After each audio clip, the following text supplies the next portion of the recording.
उत्तराखंड और गुजरात दंगे भारतीय इतिहास के अंदर एक काला अध्याय है।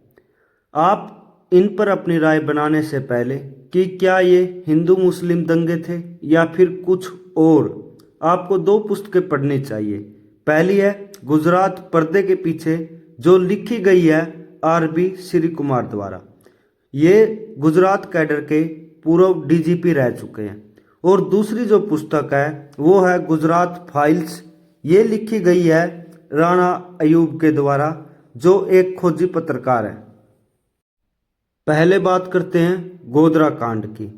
27 फरवरी 2002 को गुजरात के गोधरा रेलवे स्टेशन पर अयोध्या से लौट रहे हिंदू कार सेवकों से भरी साबरमती एक्सप्रेस के S6 कोच को यहीं पर भीड़ ने निशाना बनाया था।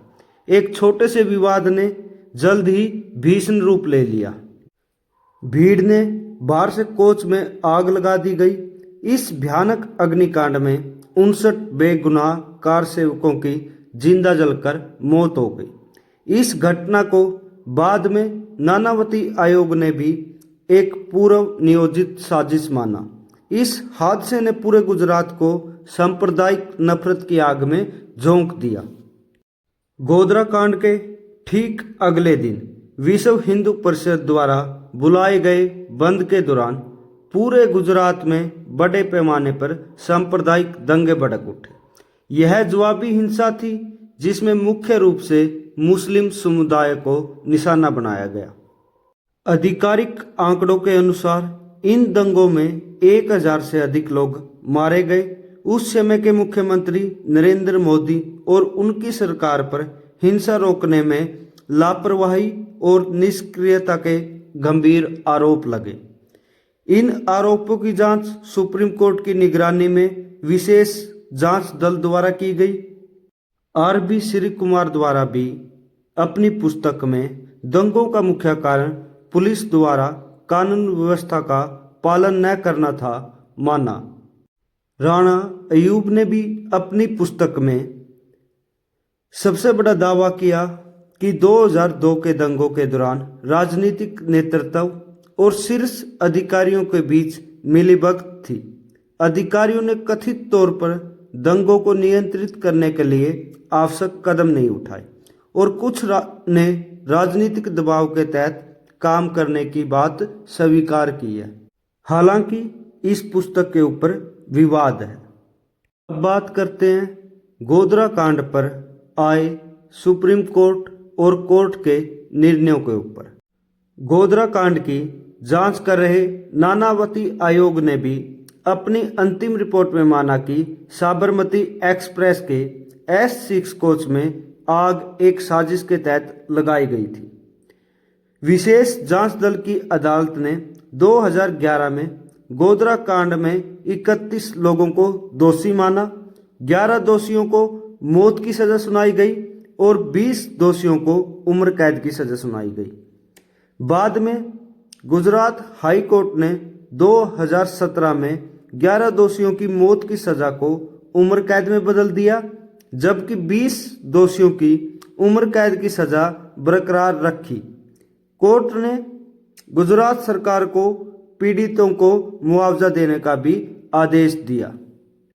अब बात करते हैं गुजरात दंगों के प्रमुख मामलों की। नरोदा पाटिया नरसंहार मामला। ये नरसंहार अहमदाबाद के नरोदा पाटिया में हुआ था, जिसमें 97 मुस्लिम मारे गए थे।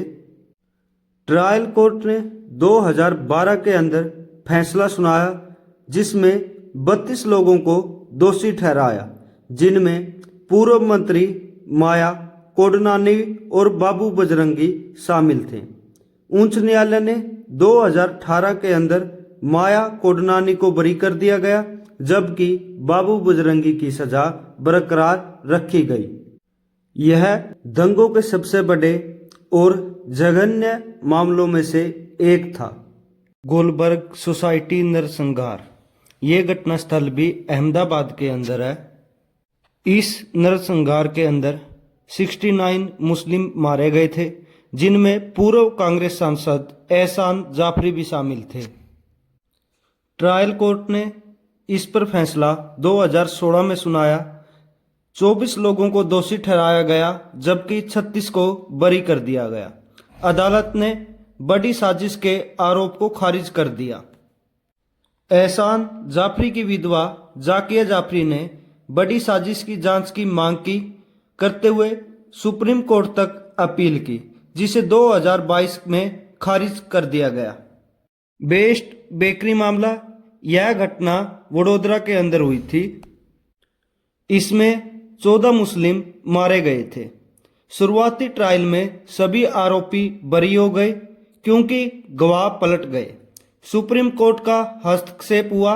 सुप्रीम कोर्ट ने गवाहों को धमकाए जाने के कारण ट्रायल को गुजरात से महाराष्ट्र स्थानांतरित करने का आदेश दिया। रीट्रायल में 2006 के अंदर फैसला आया जिसमें 9 आरोपी दोषी पाए गए। सरदारपुरा नरसंहार, यह घटना मेहसाणा के सरदारपुरा गांव के अंदर हुई थी। इस घटना में 33 मुस्लिम मारे गए थे। ट्रायल कोर्ट का फैसला 2011 के अंदर आया जिसमें 31 लोगों को आजीवन कारावास की सजा सुनाई गई। यह एसआईटी द्वारा जांच किए गए पहले मामलों में से एक था जिसमें बड़ी संख्या में दोष सिद्धि हुई। बिल्किस बानो सामूहिक बलात्कार मामला, बिल्किस बानो के परिवार के 14 सदस्यों की हत्या और सामूहिक बलात्कार किया गया था। सुप्रीम कोर्ट ने इस मामले के अंदर भी हस्तक्षेप किया था। गवाहों को प्रभावित करने की कोशिश के कारण ट्रायल को गुजरात से महाराष्ट्र स्थानांतरित किया गया। ट्रायल कोर्ट ने 2008 में फैसला सुनाया और 11 आरोपियों को दोषी ठहराया गया। अगस्त 2022 में गुजरात सरकार ने 11 दोषियों को रिहा कर दिया। सुप्रीम कोर्ट ने 2024 में इस रिहाई के फैसले को रद्द कर दिया और दोषियों को वापस जेल भेजने का आदेश दिया। इसलिए यह मामला विवादों में रहा। नरोदा गांव नरसंहार, यह अहमदाबाद के नरोदा गांव के अंदर घटना हुई थी जिसमें 11 मुस्लिम मारे गए थे। विशेष एसआईटी कोर्ट ने 2023 में फैसला सुनाया जिसमें पूर्व मंत्री माया कोडनानी सहित सभी 67 आरोपियों को सबूतों के अभाव में बरी कर दिया गया। इस फैसले पर पीड़ितों के परिवार द्वारा उच्च न्यायालय में अपील दायर की गई है। दंगों की बड़ी आपराधिक साजिश में तत्कालीन मुख्यमंत्री नरेंद्र मोदी और अन्य अधिकारियों की भूमिका पर गहन जांच हुई। एसआईटी क्लोजर रिपोर्ट 2012 में आई। सुप्रीम कोर्ट की निगरानी में जांच कर रही एसआईटी ने कहा कि नरेंद्र मोदी के खिलाफ कोई मुकदमा चलाने योग्य सबूत नहीं मिला और सुप्रीम कोर्ट का अंतिम फैसला 2022 में आया। क्लोजर रिपोर्ट को चुनौती देने वाली याचिका जाकिया जाफरी द्वारा दायर की गई थी। सुप्रीम कोर्ट ने एसआईटी की रिपोर्ट को स्वीकार किया और फैसला सुनाया कि मोदी या किसी अन्य अधिकारी के खिलाफ कोई आपराधिक साजिश का सबूत नहीं है। तत्कालीन गृह राज्य मंत्री अमित शाह पर नरोड़ा पाटिया मामले में लगे आरोप भी बाद में जांच और कानूनी प्रक्रियाओं के माध्यम से खारिज हो गए। गोधरा कांड और गुजरात दंगों की घटनाएं भारतीय इतिहास में सांप्रदायिक हिंसा के सबसे बड़े और दर्दनाक अध्यायों में एक है। न्याय की लंबी और जटिल लड़ाई में कई को सजा मिली और कई बरी हुए। 2022 में सुप्रीम कोर्ट को अंतिम फैसले के बाद बड़ी साजिश के आरोपों पर कानूनी विराम लग गया। यह त्रासदी आज भी देश को यह याद दिलाती है कि समाज में शांति और सद्भावना बनाए रखना कितना आवश्यक है। धन्यवाद।